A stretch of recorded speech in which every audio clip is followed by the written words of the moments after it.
नमस्कारम।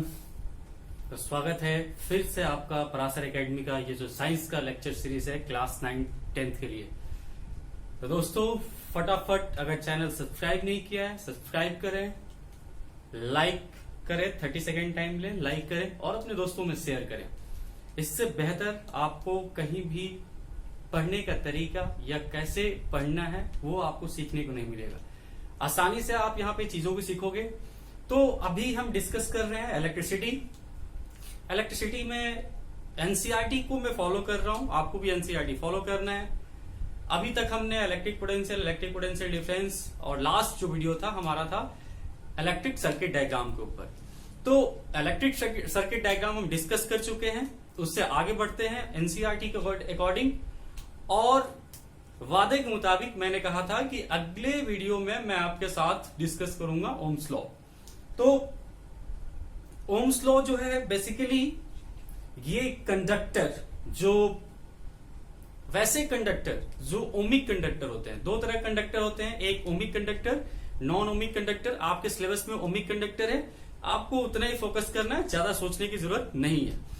तो हम इलेक्ट्रिसिटी पढ़ रहे हैं। इलेक्ट्रिसिटी में क्या पढ़ रहे हैं कि जब किसी कंडक्टर में इलेक्ट्रिक करंट फ्लो करता है तो क्या होता है। मैंने बताया था इलेक्ट्रोस्टेट इट मींस कि चार्ज जब क्या हो स्टेबल हो, और इलेक्ट्रिसिटी इट मींस कि जब चार्ज फ्लो कर रहा हो। तो हम चार्ज जब फ्लो करता है तो उससे एसोसिएटेड जो है प्रॉपर्टी उसके बारे में हम पढ़ रहे हैं। तो फ्रेंड्स ओम्स लॉ के डेफिनेशन पे जाऊं उससे पहले एक बार मैं फॉर्मूला लिखता हूं, ताकि आप फॉर्मूले से डेफिनेशन बनाने की कोशिश करोगे तो आपको याद हो जाएगा या ज्यादा समझ में आएगा। तो फॉर्मूला क्या कहता है? फॉर्मूला कहता है V equal to I R. Ohm's law का formula V equal to I R. और ये पक्का इस फॉर्मूले से एक क्वेश्चन आपके एग्जाम में आना तय है, बोर्ड एग्जाम में। स्कूल एग्जाम में तो आएगा ही आएगा, आपके फाइनल जो एग्जाम होगा बोर्ड एग्जाम उसमें इससे एक क्वेश्चन आएगा। V equal to I R ये ओम्स लॉ का क्या है? फॉर्मूला है। तो ओम्स लॉ के फॉर्मूले से क्वेश्चन आते हैं। अब फॉर्मूले से हम डेफिनेशन को डिराइव करने की कोशिश करेंगे। याद करो क्लास 9th में आपने पढ़ा था, क्लास 9th में एक फॉर्मूला आपने पढ़ा था F equal to G m1 m2 upon R square. Gravitation universal of gravitation का ये formula F equal to G m1 m2 upon R square. तो वहां पे आपने ये फॉर्मूला डेरिवेशन के थ्रू पढ़ा था कि जो फोर्स होता है ग्रेविटेशनल फोर्स वो product of masses as well as inversely proportional to square of distance between them के प्रोपोर्शनल होता है। इन दोनों को कंबाइन करके जब हमने प्रोपोर्शनलिटी का साइन हटाया था, याद रखना जब भी फिजिक्स में प्रोपोर्शनलिटी का साइन हटता है तो एक कांस्टेंट आता है। तो दोस्तों ये कांस्टेंट वहां पे आया था कैपिटल जी, वहां पे ये कांस्टेंट आया था क्लास 9th में। एग्जैक्टली यहां भी ऐसे ही होगा। अकॉर्डिंग टू ओम्स लॉ कहता है कि V प्रोपोर्शनल टू I और R फिर क्या हो गया? कांस्टेंट। मैंने कहा जब प्रोपोर्शनलिटी हटेगा इक्वल टू साइन आएगा, एक कांस्टेंट आएगा। यहां पे जो कांस्टेंट आया R इट मींस रेजिस्टेंस, और यहां पे जो कांस्टेंट आया वो क्या है? Capital G, universal gravitational constant. एक कंसेप्ट आपको ये सीखने को मिला कि जब भी प्रोपोर्शनलिटी साइन हटेगा एक कांस्टेंट आएगा। तो अब एक्चुअल में हमारा यहां से क्या बनता है? डेफिनेशन बनता है। एग्जैक्टली तो चलते हैं यहां से हम डेफिनेशन बनाने की कोशिश करते हैं। ध्यान से सुनना, कीवर्ड्स क्या क्या है वो बता देता हूं मैं इसमें। एक तो क्या है? Electric potential. V क्या होता है? इलेक्ट्रिक पोटेंशियल होता है। तो इलेक्ट्रिक पोटेंशियल आपका कीवर्ड है। फिर I करंट कीवर्ड है, इलेक्ट्रिक करंट। फिजिकल कंडीशन यानी टेम्परेचर, आप ध्यान रखोगे एक कंडीशन टेम्परेचर यहां पे होगा, ठीक है। अब इन तीनों कीवर्ड्स को मिला के मैं डेफिनेशन तैयार करने की कोशिश करता हूं, ठीक है। The flow of electric current in a conductor, the amount of electric current flow in a conductor is directly proportional to the electric potential applied across the conductor at fixed or constant temperature is basically Ohm's law. Ohm's law stated that the electric current flowing through a conductor, is directly proportional. This is the proportionality sign. Is directly proportional to electric potential applied across the conductor at constant temperature. तो यही है आपका Ohm's law का definition. और ohms law का definition इससे आता है, मैंने कहा जब प्रोपोर्शनलिटी आप हटाओगे तो प्रोपोर्शनलिटी हटाने के बाद क्या होगा, ये फॉर्मूला डिराइव होगा V equal to I R. Then what is R? R is a proportionality constant. R क्या है? प्रोपोर्शनलिटी कांस्टेंट है। As similar capital G is a proportionality constant in class 9th। तो बेसिकली ये आपका निकल के आता है क्या, ओम्स लॉ का फॉर्मूला और ओम्स लॉ का डेफिनेशन। आपको इसको याद करके ओम्स लॉ का डेफिनेशन क्या करना है, बनाना है। फिर वही चीज कीवर्ड मिस नहीं करना है डेफिनेशन लिखते टाइम, और कीवर्ड के लिए इलेक्ट्रिक करंट, इलेक्ट्रिक पोटेंशियल और टेम्परेचर, तीन चीज। प्रोपोर्शनलिटी आपको याद रहेगा क्योंकि प्रोपोर्शनलिटी के साइन यहां दिख रहा है, ये तीन और ये फॉर्मूला, ये चार। इससे आप डेफिनेशन जब लिखोगे इसको रिकॉल करके तो 100% आपका डेफिनेशन सही होगा। तो आगे बढ़ते हैं। ये हमारा ओम्स लॉ का क्या हुआ, डेफिनेशन। अब ओम्स लॉ के डेफिनेशन के बाद क्या आता है, ओम्स लॉ के डेफिनेशन के बाद कुछ क्वेश्चन आते हैं, जैसे कई बार पूछा गया है, बोर्ड एग्जामिनेशन में पूछा गया है और स्कूल एग्जामिनेशन में पूछा जाता है। लेट एग्जांपल लेता हूं मैं। अगर कहा जाए कि किसी कंडक्टर में आपने इलेक्ट्रिक पोटेंशियल जो सप्लाई किया वो क्या था, कांस्टेंट। इलेक्ट्रिक पोटेंशियल आपने कांस्टेंट सप्लाई किया, ध्यान सुनना।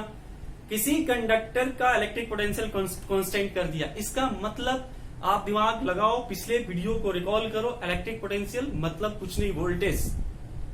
लेट मान लो कि एक कंडक्टर है, उसमें आपने 24 वोल्ट क्या कर रखा, इलेक्ट्रिक पोटेंशियल फिक्स कर दिया। इस कंडक्टर को मुझे 24 वोल्ट इलेक्ट्रिक पोटेंशियल देना है, और उसका जो रेसिस्टेंस है, उसका ये जो रेसिस्टेंस है, इस रेसिस्टेंस को आपने क्या कर दिया, 2 टाइम्स कर दिया। क्या कर दिया, 2 टाइम्स रेसिस्टेंस डबल कर दिया, कंडक्टर का रेसिस्टेंस डबल कर दिया। तो पूछा जाएगा आपसे कि फिर करंट पे क्या असर पड़ेगा। तो करंट पे क्या असर पड़ेगा, करंट पे असर ये पड़ेगा कि करंट क्या हो जाएगा, हाफ। करंट क्या हो जाएगा, हाफ। अब आप बोलोगे सर ये आपने कैसे कर दिया, देखो रेसिस्टेंस और करंट इन दोनों का प्रोडक्ट किसके बराबर होना चाहिए, आई आर या वी के बराबर होना चाहिए। I/2 मल्टीप्लाइडेड विद 2R, 2 से 2 कैंसिल हुआ, अगेन क्या हुआ, R हो गया। ठीक है, ऐसे ही क्वेश्चन आपसे घुमाए और बोला कि इस बार क्या करो कि उस कंडक्टर में, इस बार आपसे बोले कि उस कंडक्टर में इस बार आप रेसिस्टेंस 3 टाइम्स कर दो। रेसिस्टेंस 3 टाइम्स कर दोगे तो करंट क्या होगा, तो बोलोगे सर कि करंट, लेट मैं करंट मान लेता हूं X, तो बोलोगे सर इनका जो प्रोडक्ट है वो IR के बराबर होना चाहिए। तो IR इक्वल टू क्या होगा, X इंटू 3R। ठीक है, R से R कैंसिल हुआ, ठीक है, X इक्वल टू क्या निकल के आया, I/3। तो आपको करंट कितना करना पड़ेगा, यहाँ पे करंट कितना हो जाएगा, 1/3 हो जाएगा। करंट कितना हो जाएगा, 1/3। तो इस तरीके से जो भी क्वेश्चन पूछे जाएंगे उसको आप सॉल्व करो। याद रहे ये केस क्या है, जब इलेक्ट्रिक पोटेंशियल कांस्टेंट हो जाए। ठीक है, जब इलेक्ट्रिक पोटेंशियल कांस्टेंट हो जाए तो उस केस में अगर रेसिस्टेंस 3R कर दिया तो करंट 1/3 हो जाएगा। या उल्टा कर दे, आपसे बोले कि इस बार करंट क्या कर दो, 4 टाइम्स, करंट 4 टाइम्स कर दो। जब करंट 4 टाइम्स कर दोगे तो अगेन रेसिस्टेंस कितना हो जाएगा आपका, R/4।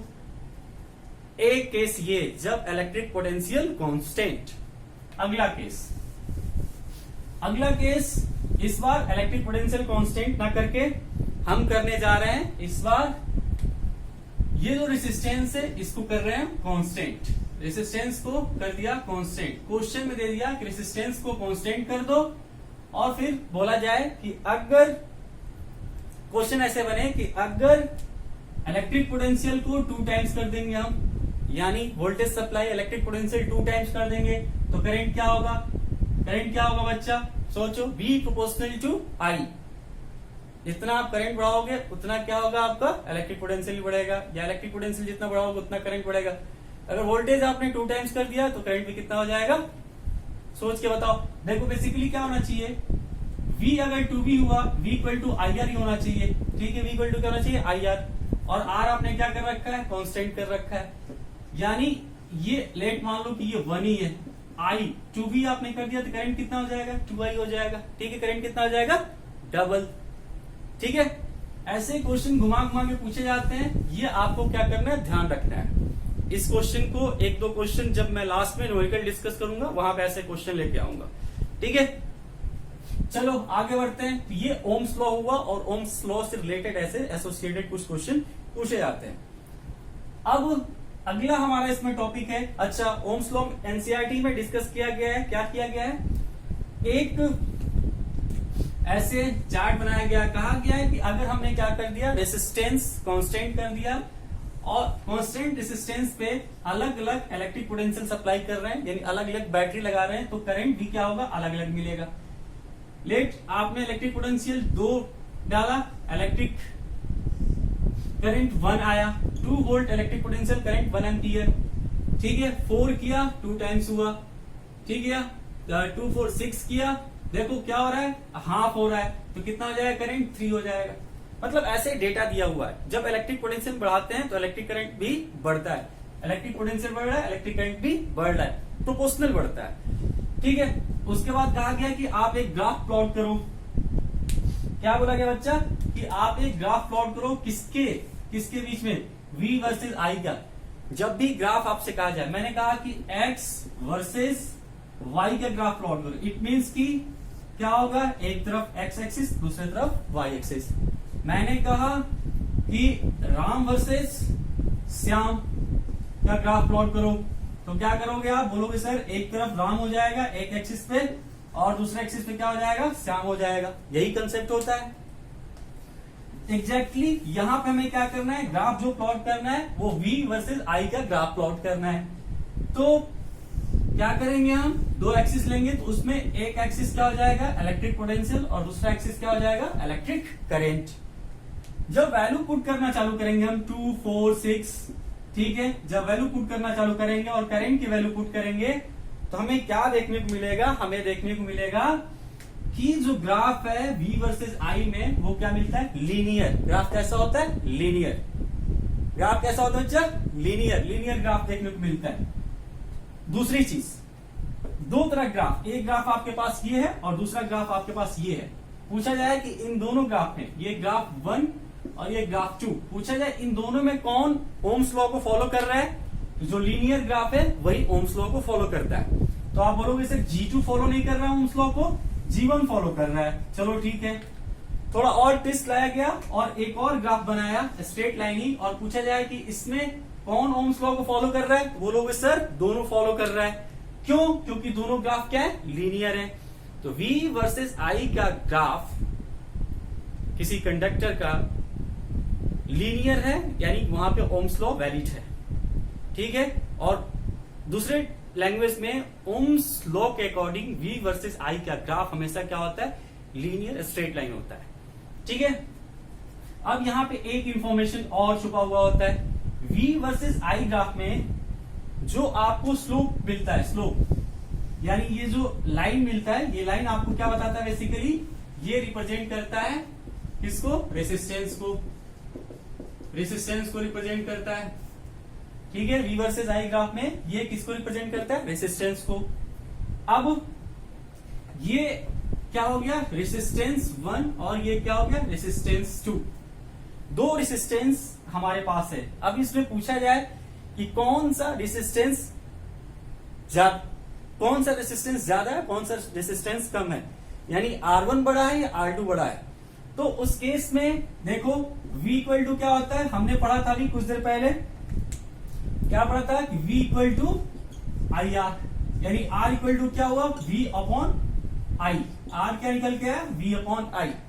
R हमेशा क्या होता है V और I का डिवीजन का क्या होता है रिजल्ट होता है। तो बच्चा जहां V ज्यादा होगा I कम होगा, वहां क्या होगा R ज्यादा होगा। इतना अगर नहीं समझ में आ रहा है तो एंगल मेजर करना। ये एक एंगल है आपके पास, एक एंगल ये है और दूसरा एंगल आपके पास ये है। लेट ये मान लो एंगल θ2 है और ये एंगल θ1 है। अब मुझे बताओ इन दोनों एंगल में साफ साफ दिख रहा है कि θ2 यानी R2 के लिए जो एंगल है वो बड़ा है R1 के लिए एंगल से। तो जिसका एंगल बड़ा होगा उसका रेसिस्टेंस ज्यादा होगा, जिसका एंगल बड़ा होगा उसका रेसिस्टेंस ज्यादा होगा। ये सबसे आसान है समझना, यानी R2 में रेसिस्टेंस R1 के कंपैरिजन में क्या है ज्यादा है। ठीक है, तो इस तरह से ग्राफ में पूछा जाता है कि किसका रेसिस्टेंस ज्यादा है किसका कम है। तो आप ग्राफ देख के बता सकते हो, जिसका एंगल ज्यादा हो उसका रेसिस्टेंस ज्यादा और जिसका एंगल कम हो उसका रेसिस्टेंस कम। सबसे आसान है ये। और क्यों ऐसा होता है, इसलिए होता है क्योंकि स्लोप जो होता है ना, स्लोप इक्वल टू, जब हायर क्लास में आप जाओगे तो आपको पढ़ने को मिलेगा कि हमेशा स्लोप इक्वल टू क्या होता है y अपॉन एक्स। और y upon x it means की y की वैल्यू जिसमें ज्यादा हो x की वैल्यू कम हो। देखोगे अगर एक ही पॉइंट लोगे इस पॉइंट पे तो आपको यहाँ पे y की वैल्यू ज्यादा दिख रही है और इसके लिए y की वैल्यू क्या हो रही है कम दिख रही है। ये 3 होगा तो ये 1 होगा, तो y की वैल्यू ज्यादा इट मीन्स की स्लोप ज्यादा, इट मीन्स की रेसिस्टेंस ज्यादा। नहीं समझ में आया कोई बात नहीं है, एंगल समझ में आया उसी को फॉलो करो, उससे काम हो जाएगा। एक ही चीज को समझने के 2-3 तरीके हैं, जो आसान लगे वो आप समझो। और ये आपको यहाँ पराशर एकेडमी का जो लेक्चर सीरीज है, वीडियो सीरीज है, वहां मिलेगा। सो फ्रेंड्स फॉलो करते रहें, सब्सक्राइब जरूर कर दें ताकि आप हमें फॉलो कर सके। तो ये हमारा हुआ V वर्सेस I का ग्राफ और ओम्स लॉ के बारे में इंफॉर्मेशन। रेसिस्टेंस मैंने कहा, एक हमने जो वर्ड यूज किया, फॉर्मूला यूज किया था V equal to I R. मैंने कहा इसमें R जो है वो क्या है रेसिस्टेंस है। R क्या है रेसिस्टेंस, R रेसिस्टेंस है। अब रेसिस्टेंस को डिफाइन करने के लिए पूछा जाता है कि व्हाट इज रेसिस्टेंस। रेसिस्टेंस जानते हो, आपके लाइफ में रेसिस्टेंस है इट मीन्स की हिंडरेंस है। आप लाइफ में आगे बढ़ना चाहते हो और कोई आपको रोक रहा है, इट मीन्स की वो रेसिस्टेंस क्या कर रहा है क्रिएट कर रहा है। ठीक है, आप दौड़ना चाहते हो और हर्डल लगा दिया गया तो वो क्या है रेसिस्टेंस है। उसी को आप इलेक्ट्रिसिटी में इंप्लीमेंट करो। इलेक्ट्रिसिटी में क्या है flow of charge, electricity basically क्या है फ्लो ऑफ चार्ज। तो किसी कंडक्टर की वो प्रॉपर्टी जो फ्लो ऑफ चार्ज को क्या करे हिंडर करे, या फ्लो ऑफ चार्ज को क्या करे अपोज करे, वही क्या है resistance. Resistance is the property of conductor which define the hindrance और oppose in flow of charge. Flow of charge को अपोज करने वाली जो कंडक्टर की एबिलिटी होती है, प्रॉपर्टी होती है, उसी को हम रेसिस्टेंस बोलते हैं। बड़ा आसान है, अगर आप जनरल लाइफ से कनेक्ट करो तो चीजें आसान हो जाती है। और यही कमाल है, यही चीजें आप सीखोगे और ऐसे ही पढ़ते हैं। This is the art of self study. तो जुड़े रहे हमसे, सब्सक्राइब कर दें, बेल आइकन दबा दें, घंटी वाला आइकन, ताकि नोटिफिकेशन मिलता रहे आपको। लाइक करके जरूर जाएं, ये गुरुदक्षिणा है। तो मिलते हैं हम अगले वीडियो में। Thank you.